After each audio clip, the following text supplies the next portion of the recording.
Ijambo ry'umunsi. Yesu Kristo umukiza w'ibyaha. Soma Matayo igice cya 26 umurongo wa 26 kugeza kwa 27.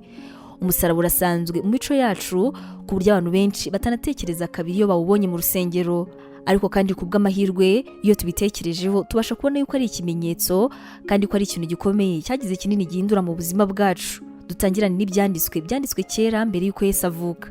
Itangiriro, igitabo cya mbere cya Bibiliya, gisobanura uburyo umuntu yahisemo kumvira Imana.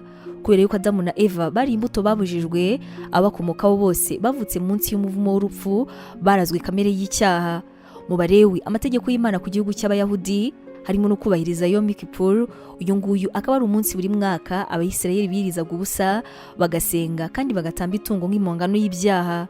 Muri rusange, ihene niyo yatwaraga amakosa yose yakozwe n'abantu kandi igahanwa igihano ubutabera bw'Imana bwasabaga.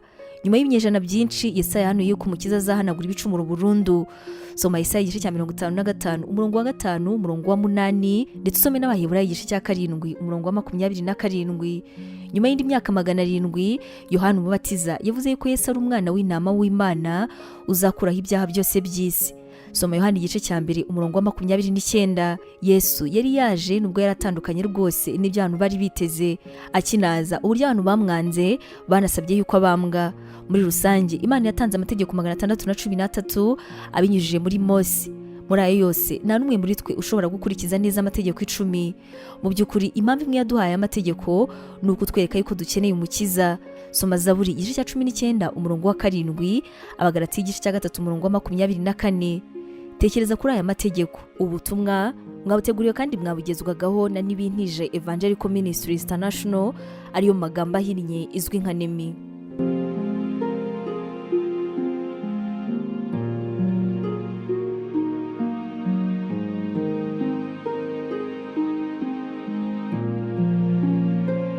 Wabutekereza ko uhamagariwe gukora umurimo w'Imana? Wifuza inyigisho zacu se zisohoka buri munsi kandi zagufasha mu buzima bwawe, zikagukomeza mu bibazo?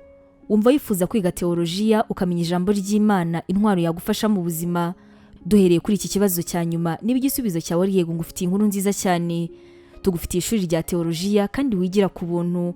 Mu ishuri ryacu harimo porogaramu zitandukanye izirimo nka Pastoral Studies, uburyo wakwiga kuba umuvugabutumwa mwiza cyane. Tugira kandi Biblical Studies, iguha amasomo atandukanye ajyanye na Bibiliya. Dufite kandi Christian Counseling, inama za Gikristo zigufasha mu buzima bwawe kandi zikagukomeza umutima. Kugira ngo ubashe gusobanukirwa neza ibi, wasura urubuga rwacu ari rwo wa#NEMIBibleInstitute.com, cyangwa ukaba watwandikira kuri WhatsApp yacu ari ikimenyetso cyo guteranya 141 232 650 34.